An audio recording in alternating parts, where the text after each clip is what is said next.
This coming Wednesday, January 22nd, is an anniversary. It's the 47th anniversary of that historic Supreme Court decision, Roe versus Wade, legalizing abortion.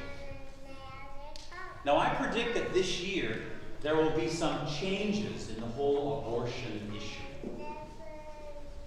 But I'm going to tell you, I have always been and continue to be against all abortion of any kind, even in those extreme cases like rape or incest. I still think all abortion is wrong, just because I value all life. But the reason I come at it is a little bit different than most. You see, I believe that at conception, not only does life begin, but that's the moment when a soul begins. And when we talk about life, I think we've got to talk about the soul. Every one of us is given just one soul. So in the whole debate about a woman's right to her body, I think that pales in comparison to the fact of what to do with this other soul that is formed from conception. I don't think any of us can dictate what to do with another soul. And as a woman who's pregnant, she doesn't get two souls to deal with. That other soul is God's property, God's work. All life is sacred, womb to tomb. Now, there is a publication that you get from the diocese. It's called the Central Minnesota Catholic. They had just a very excellent article about the whole pro-life issue. So if you don't get this, contact us, because you all should be getting it as parishioners. And earlier this month, I gave a talk on the whole life issue.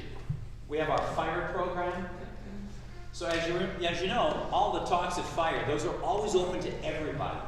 So I address this whole issue of life and abortion in a longer format. And you can listen to it on a podcast through our parish website. Just go there, you'll find it, click on it. It's about an hour long. It gives you more details. But with that thought, as you know, we have some kids here working very hard on these drawings. Are you almost done, kids? Oh yeah, so what I want you to do is I want you to come and bring those up here. I want you to hold those up for everybody to see. Can you do that? I want you to come up and bring those up. Yeah, come on up here. You got a picture for me? I want you to hold them up. Can you hold it up for everybody to see? So what happens? Wow, these are, yeah, hold them up. Let them see. Let them see. Yeah, wow. I would say these are masterpieces. These are pretty nice pictures. All nice. But you know what? Every one of these is going to go together like a big puzzle. Whoa. So why don't you bring them up to Matt and myself? We're going to start putting them together. See what it's going to look like. Okay. I put these together. Oh, and if Service come up here and hold the board for us. There you go. Just come in the back, Service, and hold the board so it doesn't wobble. There you go. Thank you. Here's one over here. There you go. Okay, another picture. Yeah, there you go. Thank you. Nice job. So we got to put. So it's like every one of these pictures, as beautiful as there's another one. Every one of these pictures. I want you to sit down. Get down so everyone in the back can see these a little better. There you go. Pretty nice here. So these pictures come together. We recognize that every one of them is a pretty nice thing. Thank you very much. Every one's a nice picture. But it's like when we start putting them together, they start forming something. Another one there. Thank you. We put these pictures together and say, you know, it's just not our individual masterpieces. There you go. Just we'll take some of those. Thank you very much. These are great. Put these masterpieces together, and we've got something even better than individual ones. We still have? I think we still got a couple more out there. Are they here? All right. There you go. Okay. Can you kind of guess what this is all going to be type of thing? Yeah, it's kind of... Put these all together, And it's forming a picture. Can you kind of see what it is? How about this one here? Let's see. I don't know if you can see that from back there. Sirs, why don't you hold that out and show it on this side too. It forms the face of Jesus. Can you see that? See where the black is? Can you see that on that? Why don't you go on the other side? So kids, you had your own masterpieces, but we put them together and make this one big masterpiece beyond this. So kids, why don't you give them a hand? Let's send them back.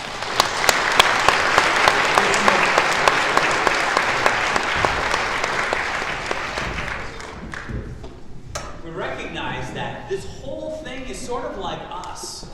Every one of us is a work of art. We are indeed that place of life. But indeed, when we put ourselves together as a community, we point to something beyond ourselves. Just like John did in the gospel reading, John the Baptist. He's a work of art himself, but he points beyond himself. He points to Jesus.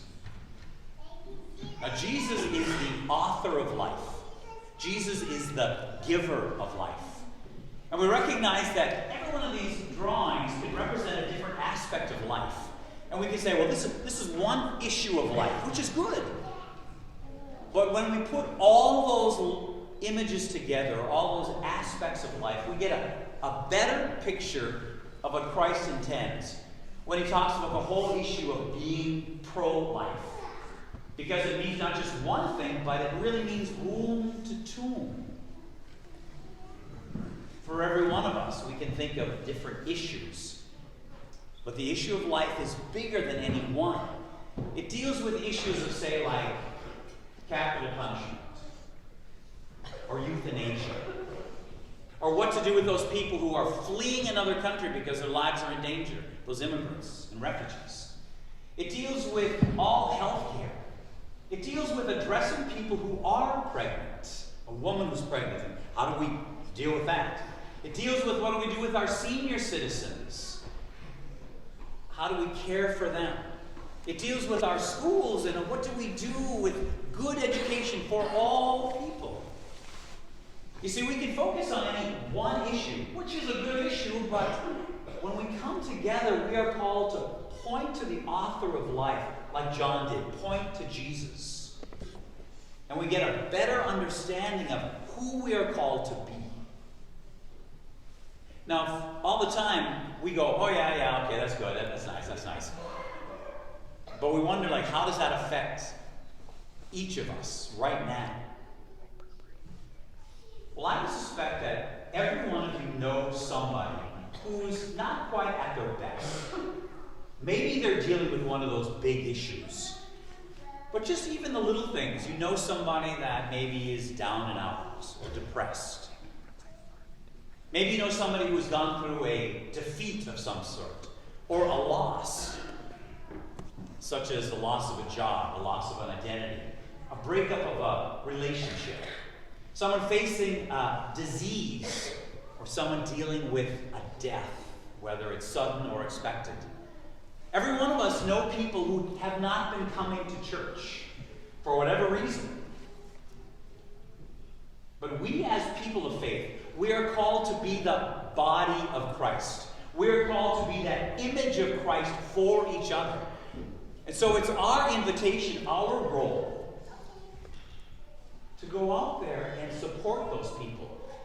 When you hear about somebody who's gone through a bad thing, they're sick, instead of saying, oh gosh, that's too bad. No, it's your job to go contact them. Ask if you can help. See if there's something you can do. When you hear that somebody has gone through a trauma of some sort, check up on them. Support them. Not to say, oh, it's none of my business, I don't want to be nosy. No, as the body of Christ, we are called to support one another. Because if any one piecing is missing from our community, it doesn't make any sense. The image is not complete. If anyone is missing from our community, it's not complete. Perhaps there's somebody you know, maybe even your own family, who hasn't been coming to church. Go sit with them, talk with them, perhaps invite them again. Because every time we gather, if someone's not here, we feel it. We're not the same life givers. And somebody who's dealing with a terrible thing, or they think they've done something awfully bad, well, we as a community are there to support them. To say, let us help you through that. Recognizing the forgiveness of Christ, the support of the community, the love of community. In the second reading, St. Paul talks to these Corinthians. And you got to remember, these people who had some really shady pasts.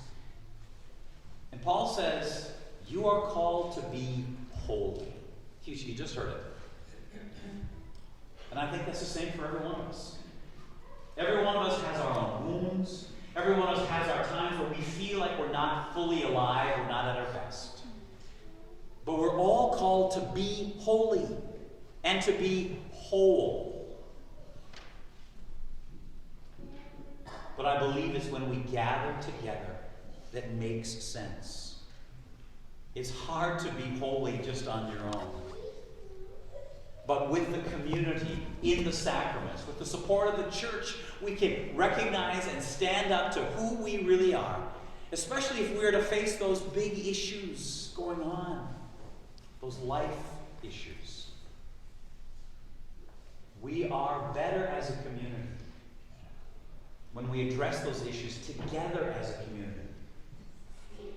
There's a social activist, her name is Dorothy Day. She died some years ago. She's on her way to become a saint in the Catholic Church. She once wrote, "We have all known the long loneliness, and we have learned that the only solution is love, and that love comes with community."